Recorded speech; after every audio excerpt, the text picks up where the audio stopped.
जय हिंद साथियों। मैं सता। आज का हमारा टॉपिक है भक्ति आंदोलन। और आज हम भक्ति आंदोलन के बारे में पढ़। जब हम आंदोलनों की बात करते हैं तो हमारे दिमाग में सबसे पहले आता है कि इस समय विद्रोह हुआ होगा और इस समय जान माल का नुकसान हुआ होगा। जैसे जब हमारे माइंड में एक क्रांति शब्द आता है तो हमें लगता है कि उस समय आंदोलन हुए होंगे, उस समय जान माल का नुकसान हुआ होगा। लेकिन यहां पर ऐसा कुछ भी नहीं है। और ये जो भक्ति आंदोलन है, ये एक बहुत बड़ी क्रांति थी। लेकिन ये एक मौन क्रांति थी। जी हां, मौन क्रांति थी। इस समय ना कोई विद्रोह हुआ था, ना कोई जान माल का नुकसान हुआ था। केवल ये एक मौन विद्रोह था, मौन क्रांति थी। क्या थी? एक मौन क्रांति थी। तो आज हम इसी भक्ति आंदोलन के बारे में हम विस्तार से पढ़ेंगे और विस्तार से हम इसके बारे में जानने की कोशिश करेंगे। सबसे पहले के जो ये भक्ति आंदोलन है, इसका उल्लेख कहां पर किया गया है? हम बात करते हैं श्वेताश्वर श्वेताश्वर उपनिषद में। जी हां, श्वेताश्वर उपनिषद में इसका उल्लेख किया गया है। जी हां, सबसे पहले आता है कि इसका उल्लेख कहां पर किया गया है? श्वेताश्वेश्वर उपनिषद में इसका उल्लेख किया गया है, जो एक यजुर्वेद से संबंधित है। अगली बात आती है, इसके अलावा भक्ति आंदोलन की जानकारी हमें, जी हां, हमें भक्ति आंदोलन की जानकारी जो मिलती है वे भागवत गीता से भी मिलती है। भागवत गीता से भी हमें इसकी जानकारी मिलती है। भागवत गीता में भगवान श्री कृष्ण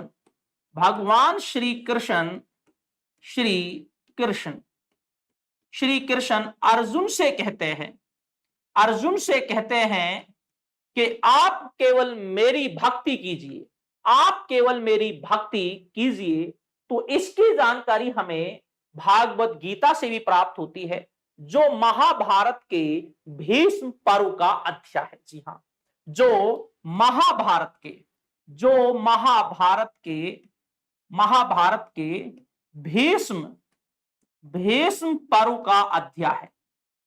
पर्व का अध्याय है।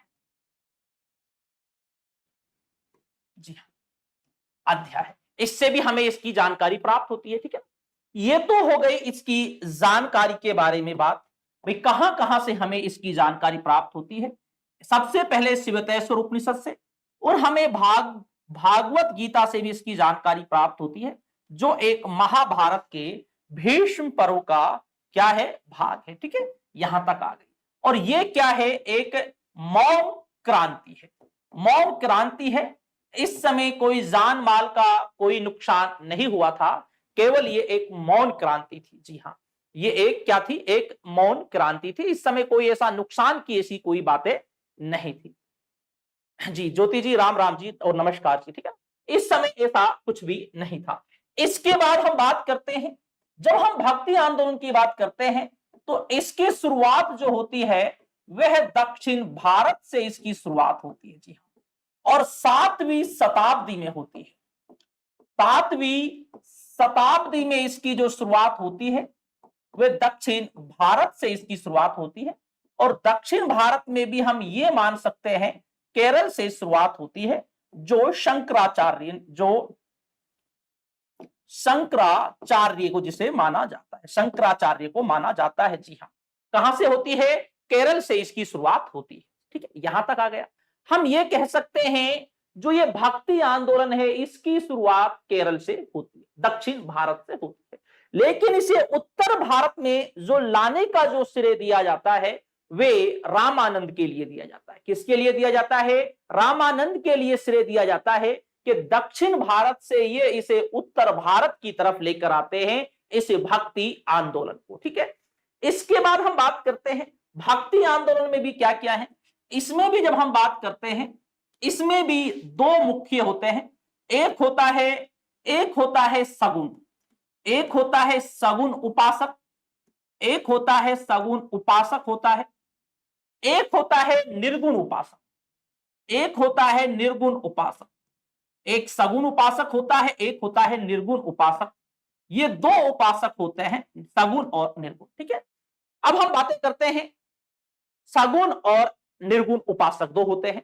अब हम बात करते हैं, जो ये सगुण उपासक होते हैं, भगवान की भक्ति करने के लिए, भगवान की भक्ति करने के लिए, भगवान तक पहुंचने के लिए ये कुछ ऐसी चीजें बनाते हैं जिसे एक भगवान की आस्था मानकर भगवान तक पहुंचा जा सके। अर्थात हम ये कह सकते हैं, ये मूर्ति बनाते हैं। क्या बनाते हैं? मूर्ति बनाते हैं। जिस मंदिर में राम की, कृष्ण की, सीता की जो ये मूर्तियां जिस मंदिर में होती हैं, उसे हम बोलते हैं सगुण उपासक बोलते हैं। अर्थात भगवान तक पहुंचने के लिए ये लोग एक आस्था व्यक्त करते हैं, उसके लिए एक मार्ग बनाने के लिए और भगवान तक पहुंचने के लिए कुछ माध्यम बनाते हैं, और उसमें ये राम, सीता या कृष्ण की और अन्य की ये क्या बनाते हैं? मूर्तियां बनाते हैं। अर्थात हम ये कह सकते हैं, सगुण उपासक में वो आते हैं जो मूर्ति पूजा करते हैं, और जो मूर्ति पूजा करते हैं और मूर्तियों के आगे फूल, फल, कुछ चीजें चढ़ाते हैं, तो वो आते हैं सगुण उपासक में आते हैं। जी हाँ, अब जो भी राम की पूजा करेगा, सीता की पूजा करेगा, कृष्ण की पूजा करेगा, लक्ष्मी नारायण की पूजा करेगा, या हम कहें शिवलिंग की पूजा करेगा, वो सारे के सारे सगुण उपासक में आएंगे। जी हां, सारे सगुण उपासक में। अब बात आती है निर्गुण उपासक की। निर्गुण उपासक वो होते हैं, ये मानते हैं भगवान तक, ये मानते हैं भगवान तक पहुंचने के लिए, भगवान तक पहुंचने के लिए किसी मूर्ति की आवश्यकता नहीं है, किसी फल फूल या चढ़ावे की आवश्यकता नहीं है। जी हां, भगवान तक पहुंचने के लिए। और हम ये कह सकते हैं, जो ये निर्गुण है, ये मूर्ति पूजा नहीं करते। मूर्ति, हम ये कह सकते हैं, ये मूर्ति पूजा नहीं करते। क्या नहीं करते? ये मूर्ति पूजा नहीं करते। जी हाँ, निर्गुण मूर्ति पूजा नहीं करते, और ये मानते हैं कि भगवान का कोई आकार नहीं होता, और भगवान तक पहुंचने के लिए हमें किसी चीज की आवश्यकता नहीं होती, और हम डायरेक्ट भगवान के सामने या भगवान तक अपनी बात को पहुंचा सकते हैं बिना किसी मूर्ति के। इसमें कौन कौन आते हैं? जब हम निर्गुण की बात करते हैं तो इसमें कबीर का नाम सबसे पहले आता है। जी हां, कबीर का नाम आता है। और हम बात करते हैं, इसमें गुरु नानक का नाम आता है। गुरु नानक का नाम भी इसमें आता है। किसका आता है? गुरु नानक का नाम आता है। ये होता है निर्गुण उपासक, और ये कौन है? सगुण उपासक। ठीक है ना। इसके बाद हम बात करते हैं, इसके बाद क्या है? ये भक्ति आंदोलन भी आपस में और भी बटा हुआ है।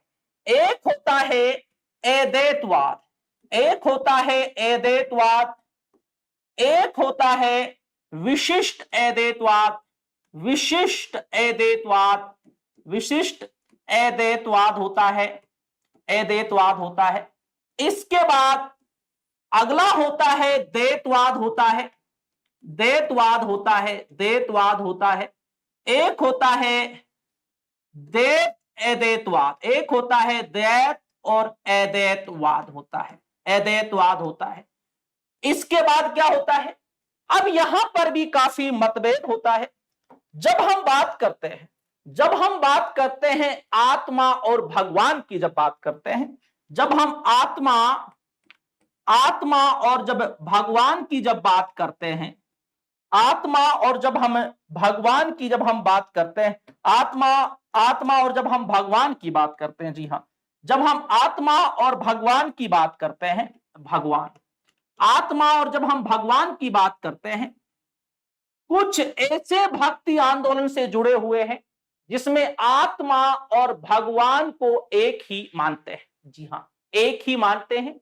जो आत्मा और भगवान को, परमात्मा को, सृष्टि को एक ही मानते हैं, अलग अलग नहीं मानते, उसे बोलते हैं अद्वैतवाद, अर्थात अलग नहीं है, केवल एक ही है, उसे बोलते हैं अद्वैतवाद। क्या बोलते हैं? अद्वैतवाद, अर्थात अलग अलग नहीं है, आत्मा, परमात्मा, सृष्टि, भगवान ये अलग अलग नहीं है, ये सारे एक ही है, उसे बोलते हैं अद्वैतवाद।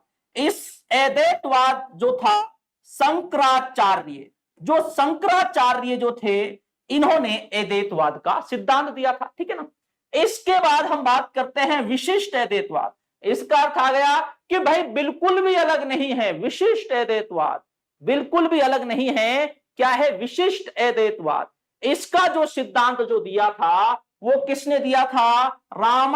रामानुजाचार्य ने दिया था, रामानुजाचार्य ने दिया था। और हम बात करते हैं भक्ति आंदोलन का 7वीं शताब्दी में जो जनक थे, 7वीं शताब्दी में जो जनक जो थे भक्ति आंदोलन के, वो शंकराचार्य थे। कौन थे? शंकराचार्य थे। ले पहली बार तो भक्ति आंदोलन की जो शुरुआत जो की है इस शंकराचार्य ने की है।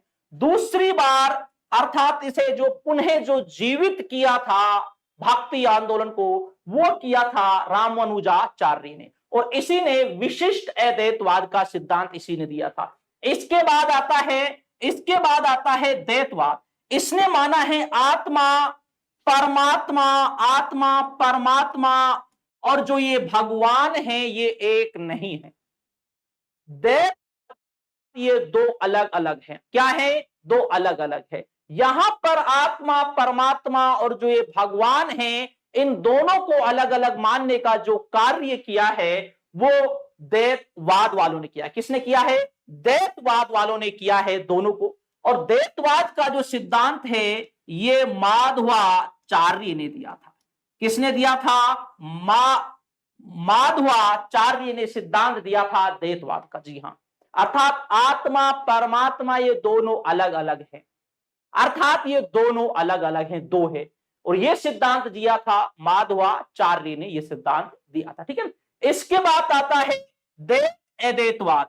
इसमें खुद कहने वाला कंफ्यूज है, उसको खुद को नहीं पता ये क्या है। वो ये भी कहता है कि दो भी है, वो ये भी कहता है कि एक भी है। और द्वैतवाद अर्थात वो ये कहता है कि आत्मा और परमात्मा दो अलग अलग है।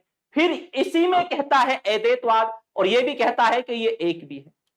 खुद ही कंफ्यूज है कि एक है या दो है। जी हां, और ये जो सिद्धांत दिया था द्वैत और अद्वैतवाद का, जो ये सिद्धांत दिया था, ये सिद्धांत जो दिया था निम्बार्क ने दिया था। किसने दिया था? ये सिद्धांत जो दिया था निम्बार्क ने दिया था। किसने दिया था? निम्बार्क ने। अब आप समझना, ये अद्वैतवाद, विशिष्ट अद्वैतवाद और द्वैतवाद और अद्वैत और अद्वैतवाद जो है ये सिद्धांत है, ये आपकी परीक्षा में मिलान में बहुत ज्यादा पूछे जाते हैं। निशाद जी वेरी गुड इवनिंग। तो ये बहुत ज्यादा ये पूछे जाते हैं। जी हाँ, ये बहुत ज्यादा पूछे जाते हैं। भाई आत्मा एक है या अलग अलग है क्या नहीं है, तो उस तरीके से ये बहुत ज्यादा परीक्षाओं में पूछे जाते हैं, ठीक है ना। यहां तक आ गया। इसके बाद हम बात करते हैं, इसके बाद अब जब हम बात करते हैं, जब हम इसके संतों की बात करते हैं, एक होते हैं आलवार संत, एक होते हैं आलवार संत होते हैं। जी हाँ, एक होते हैं नायनार संत। ये संत भी दो प्रकार के होते हैं।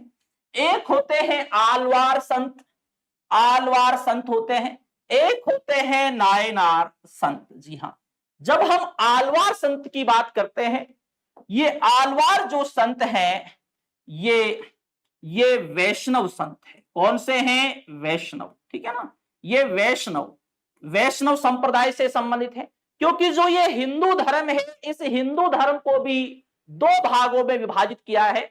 एक वैष्णव संत होते हैं, एक होते हैं शैव संत, एक होते हैं शैव संत। जो ये शैव संत हैं ये शिव की पूजा या अर्चना करते हैं, और जो ये वैष्णव संत हैं ये राम, सीता, कृष्ण और लक्ष्मी नारायण की पूजा करते हैं, ठीक है ना। तो इस तरीके से ये वैष्णव है। जब हम वैष्णवों की बात करते हैं, किसकी बात करते हैं, वैष्णवों की बात करते हैं, इन वैष्णवों को भी 4 भागों में बांट रखा है।